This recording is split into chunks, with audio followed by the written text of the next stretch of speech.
আসসালামু আলাইকুম। সবাই কেমন আছেন? আশা করি সবাই ভালো আছেন। তো আজকে আপনাদেরকে দেখাবো রাউটার কিংবা অন্যর যে 12 ভোল্টের চার্জার গুলো রয়েছে, চার্জার গুলো নষ্ট হয়ে গেলে আপনারা যেভাবে ঠিক করবেন। সহজেই আপনারা রাউটারের চার্জার এবং কি অন্য চার্জার গুলো ঠিক করে নিতে পারেন। তো দেখতে পাচ্ছেন আমি চার্জারটা রাউটারে লাগিয়ে দেখছি যে কোনো পাওয়ার আসতেছে না। আমার চার্জারটা নষ্ট। তো আমি যে অ্যাভোমিটার রয়েছে, তো আমি মাল্টিমিটারে লাগিয়ে দেখবো যে এখানে ডিসি ভোল্টেজ শো করে কিনা। তো দেখতে পাচ্ছেন এখানে কোনো ভোল্টেজে শো করতেছে না। তো এখানে আমার যে চার্জারটা রয়েছে আমি চার্জারটা খুলে নিব। খুলে নেওয়ার জন্য আমি এখানে একটা শন ব্যবহার করব। তো দেখতে পাচ্ছেন আমি শন দিয়ে আড়াল দিয়ে আমি চার্জারটা খুলে নিয়েছি। খোলার পরে আমি দেখবো যে এখানে কোনো স্পট রয়েছে কিনা, কোন জায়গায় সমস্যা, কোনো স্পট দেখা যাচ্ছে কিনা। তো দেখতে পাচ্ছেন এখানে যে ডিসি সাইডে যে ক্যাপাসিটরটি রয়েছে, ক্যাপাসিটরটি ফুলা বোঝা যাচ্ছে। এটা একবারে ফুলে রয়েছে।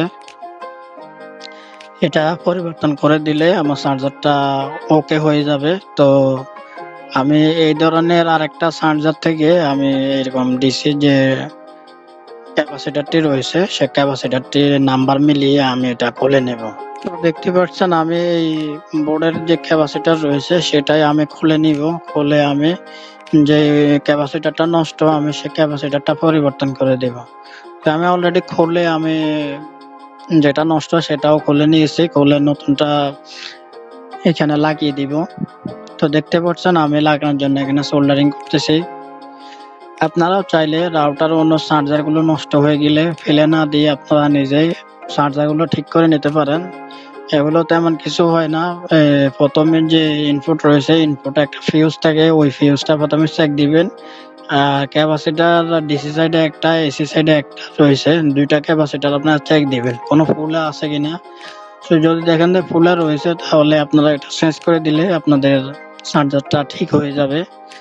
আসলে আপনারা এইভাবে চার্জার গুলো ঠিক করে নিতে পারেন। তো দেখতে পাচ্ছেন আমি অলরেডি চার্জারটার যে ক্যাপাসিটরটা রয়েছে সেটা লাগিয়ে নিয়েছি। লাগিয়ে নেওয়ার পরে মাঝখান দিয়ে যে সোল্ডারিংটা রয়েছে দুটোটা প্রায় কাছাকাছি, এই জন্য আমি সোম দিয়ে আমি এটা ক্লিয়ার করে নিতেছি যেন একটার সাথে একটা লেগে না থাকে। তো আমার অলরেডি লাগানো হয়ে গিয়েছে। তো এখন আমি চার্জারটা যে ফিটিং করে নিব। ফিটিং করার পর আমি রাউটারে লাগিয়ে দেখবো যে আমার চার্জারটা ঠিক হয়েছে কিনা। তো প্রিয় দর্শক, আপনারা চাইলে নতুন চার্জার না কিনে আপনারা পুরান চার্জার ঠিক করে আপনারা রাউটার অন্যগুলো ব্যবহার করতে পারেন। সুন্দরভাবে চলবে, কোনো সমস্যা নেই। এই চার্জার গুলা বেশিরভাগ এই ধরনের ছোটখাটো সমস্যাই হয়। আপনারা চাইলে এগুলা খুলে আপনারা নিজে ঠিক করে নিতে পারেন। তো আপনাদের কাছে যদি এই ধরনের ভিডিও ভালো লাগে তাহলে অবশ্যই চ্যানেলটি সাবস্ক্রাইব করে রাখবেন। তো আমি চার্জারটা এখন যে এসি 220 ভোল্ট রয়েছে আমি এসি 220 ভোল্টে লাগিয়ে নিব।